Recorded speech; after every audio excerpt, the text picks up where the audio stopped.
What's up, YouTube world? It's your boy J Dub, the #1 comment on YouTube, and I'm back with my part 2 of my review of Married at First Sight.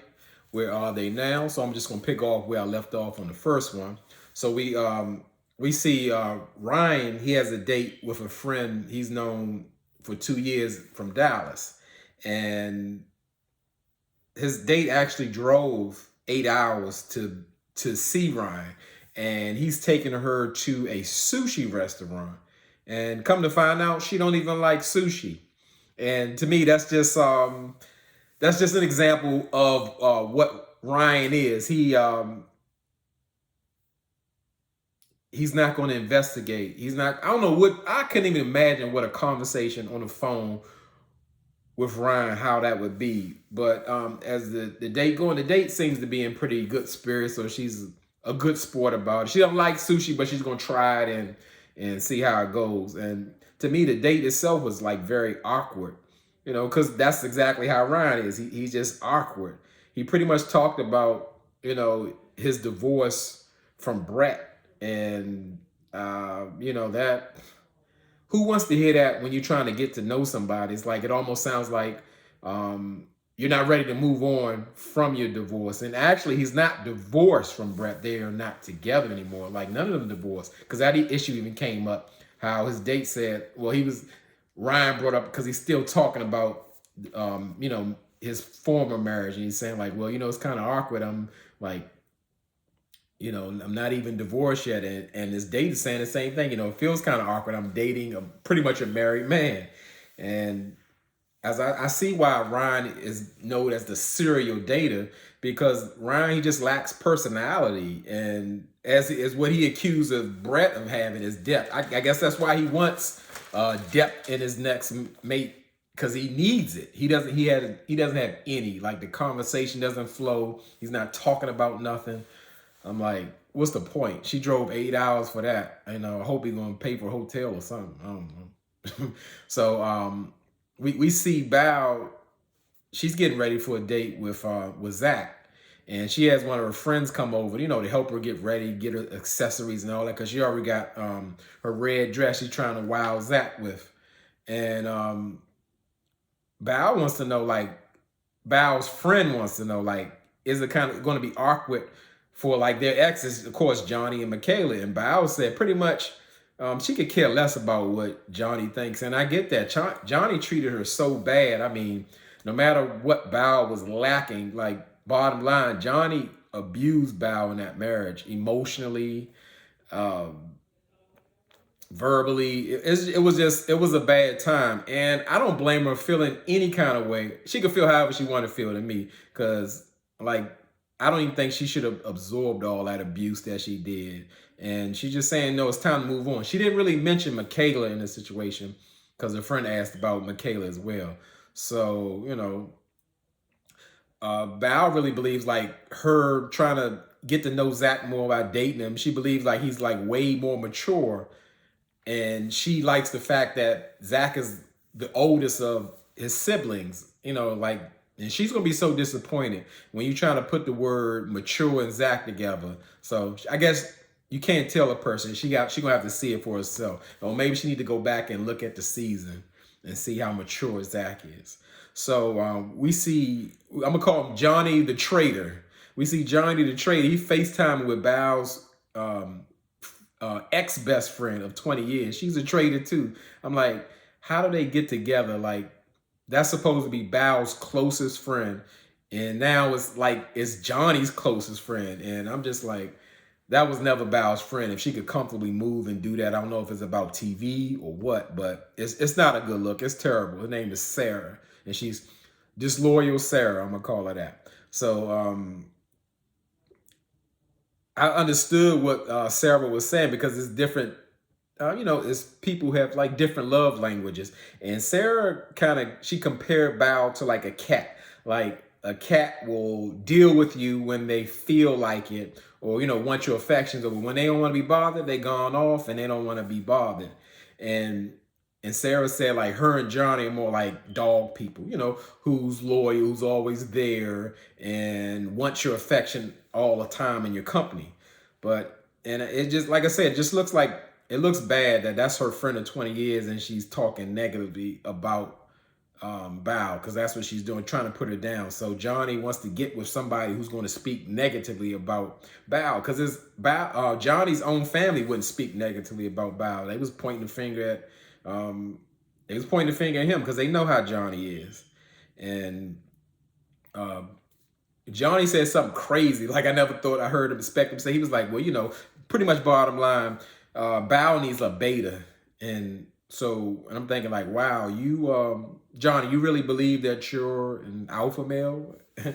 And I don't know, Johnny is totally tripping. So Johnny's inability to communicate properly, him screaming and yelling, when he gets upset, and crying and constantly putting Bao down, asking for reassurance and holding his head down and walking out and all that.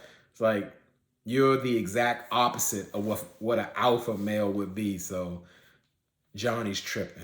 So we go on, we see Zach and Bao, they're going on their first date.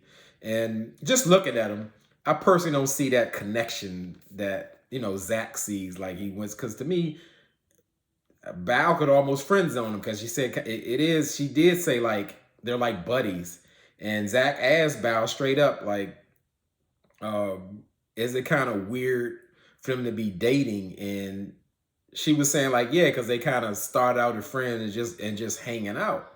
And I always pick up little things that people say. Zach was like, he's really into Bao because they've been hanging out for a while and he's known her for a long time. I'm like, known her for a long time.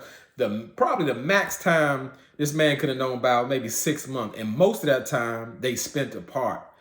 So I'm like, I mean, like I said, what they say, he's an idealist, and that's exactly what it looks like. And I would say, again, I speak on how highly Bao, how strongly a communicator she is, because when they get to talking about their date, Bao like gets right into it. She was more so saying like, what's intent is like, that needs to be put on the table between each other. Because Bao's pretty much saying like, hey, I'm getting a divorce, but in no way am I trying to deviate from the process. I still want to be married. I still want to be, have children, have a family, and all that kind of stuff. And what I would have liked Bao to say was really ask Zach what his intentions first, because Zach will let you lead the conversation. He'll go like, yeah, for sure. Yeah, that's what I want to, for sure. Yeah. So, and that's exactly what he did,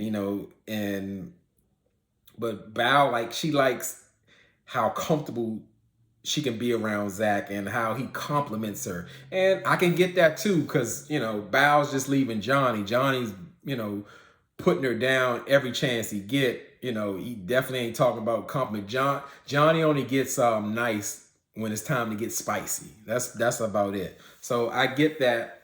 Let's say Zach is refreshing to her, but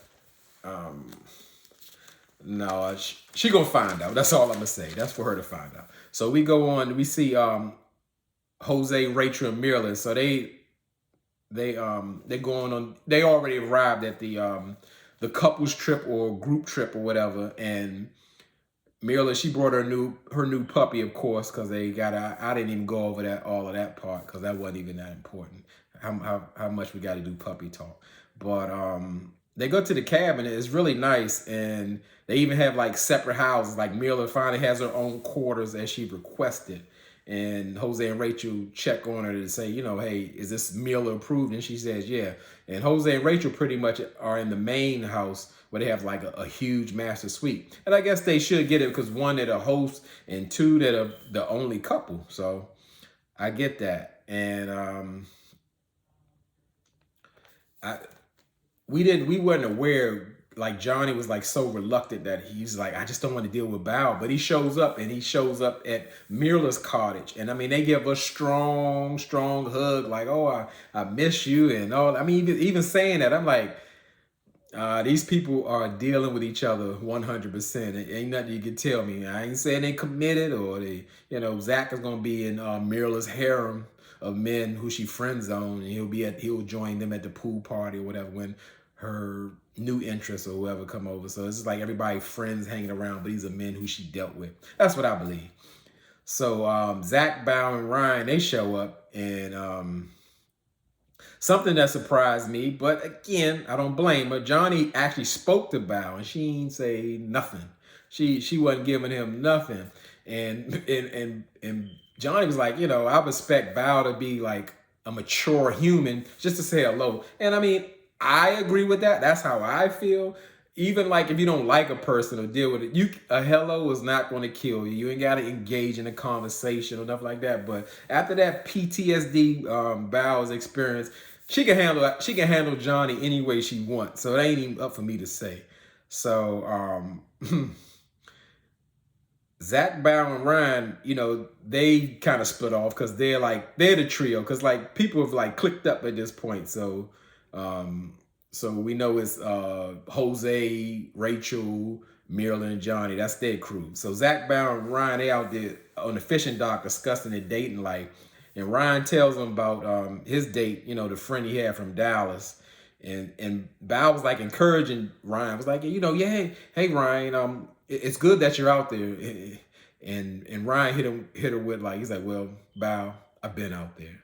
I died laughing. Like, I don't even like Ryan, but that was a great joke. It was the timing was perfect. Ryan ain't new to this. So Ryan said Ryan was asking like Bao and Zach about their dating life, and they both pretty much kind of brushed it off, saying like, they just working on themselves and all of that, and trying to play it cool because they're dating. And I guess the date went well, and that's what they're doing. But of course, it's kind of early for them to introduce that to people because they know it's going to be weird. So we see Gil and Michaela. They meeting up at the park, and they both agree that being around their exes, and especially this soon, wasn't just a good move. It wasn't going to be positive. So they just going to focus on healing and moving forward. I would call them the therapy group. All of them need therapy, but these two, we're gonna put them at the top of the list. We're gonna see them immediately. So we see Zach and Bao. They sneaking off into the woods by themselves because they don't want people to know that they dealing with each other. And people are going to notice like, hey, where's Zach and Bao? And they leave and come back together. People going to find out. So Zach wants to know, how Bao is dealing with, like, I guess, interacting with Johnny. And she said it was pretty much better than she thought because, like, she had concerns. And I guess not speaking to him was more so a defense mechanism because I could tell Johnny has hurt her and done something because she like gave so much of herself, and Johnny just flat out mistreated her. And Zach wants to know about, the second date or whatever. And they pretty much like they immediately moved that fast. I know this is married at first sight. I know this is an arranged thing, but it's like they were getting married right then and there. They were locking in to being exclusive with one another. And what I did like about Zach, because I always have to say stuff like what I like about Zach, because there's a whole lot I don't like about Zach. I like how Zach said pretty much, I'm going to focus on you. However, I'm not requiring for you to focus on me, because that would mean we're straight exclusive, and that limits the option. Because Bao is like Bao ready to get engaged and move on. I mean, with Zach, like they ready to get married. They both still actually married. They're not divorced as of yet, but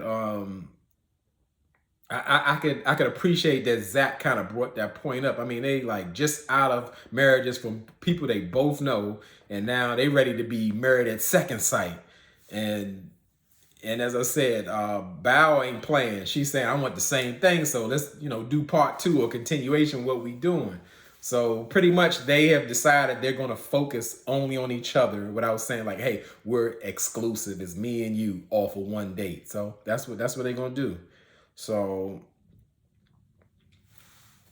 we see Johnny, he's struggling. When isn't Johnny struggling? And what if he's not making some kind of slick joke? And he's so triggered by Bao not speaking to him, like he feels like, he has to go. It's disrupted his life. So he ain't been there for 24 hours. But Bao not speaking to him has just ruined his time. Johnny's such a beta. How he's talking about he's an alpha and Bao requires a beta. No, you're a beta too. So to me, like Johnny's miserable. He just doesn't. He's not grounded. He got some issues, like most people do, but he got some serious issues. Like he didn't turn this whole thing, like pretty much bowed and victimized him. I got breaking him down, like he's going with what her friend said. Bao broke him down to try to change him so he couldn't be himself, and he felt stifled because he could not communicate and talk in a relationship because Bao is so secretive and relies on perception so much. So we see Jose and Rachel, and they sit down. They sit down on the porch of the log cabin, and they pretty much figured out, they made an agreement, or Rachel decided like she's going to go ahead and move back with Jose because she feels like it's the right thing to do for their relationship. And like, that's a huge mistake. Jose's been just talking, and you're going to move right back in. You got to even think about what happened. You moved into his home initially, and you've already had a discussion that you already had fears or concerns about moving in, because bottom line, like Dr. Pepper say, Jose is super controlling. So at this point now, we're beefing about what you're bringing to his house. It's too much that you're bringing to, and they both agree this is a spacious house, and it can fit all of her things. So what's the problem? And with this dynamic, that's I don't know, that, what do you call that? That can be a conflict, because that's something deeply rooted within yourself, or how you view things. Now, yes, we understand Jose has purchased the home. Well, according to Jose, he purchased a couple of homes, paid them off, and all of that.